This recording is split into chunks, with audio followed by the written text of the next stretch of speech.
Hi, ఎలా ఉన్నారు అందరూ? డైలీ కరెంట్ అఫైర్స్ బై కేఎస్ఎన్కేకి స్వాగతం. ఈరోజు విశేషాలు. క్రీడా అంశాలకు వస్తే ప్రజ్ఞానందకు నార్వే చెస్ టైటిల్ దక్కింది.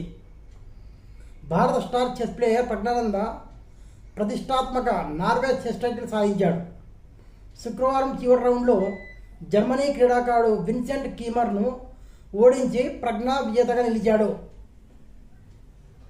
Woollen butter open ranking series రెజ్లింగ్లో టోర్నమెంట్లో భారత రెజ్లర్లు 4 స్వర్ణ పథకాలు సాధించారు.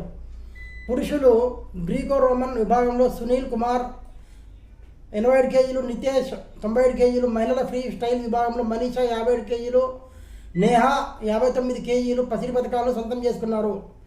ఫైనల్స్లో సునీల్ 4-1తో సలీ దివోస్పై, నితేష్ 13-9తో అమర్ అలీపై, మనీషా 3-1తో సింప్సోన్ పై, నేహా 5-3తో ప్యోల్ హాంగ్ ఉత్తర కొరియాపై విజయం సాధించారు.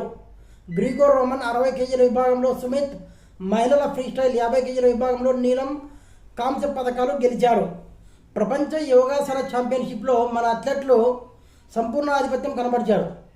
భారత్ వేదికగా తొలిసారి జరుగుతున్న ఈ టోర్నమెంట్లో మొదటి 6 స్వర్ణాల్లో 5ంటిని మన ప్లేయర్లు హస్తగతం చేసుకున్నారు. సొంత గడ్డపై ఆస్ట్రేలియాతో జరిగిన వన్డే సిరీస్ను పాకిస్తాన్ కైవసం చేసుకుంది.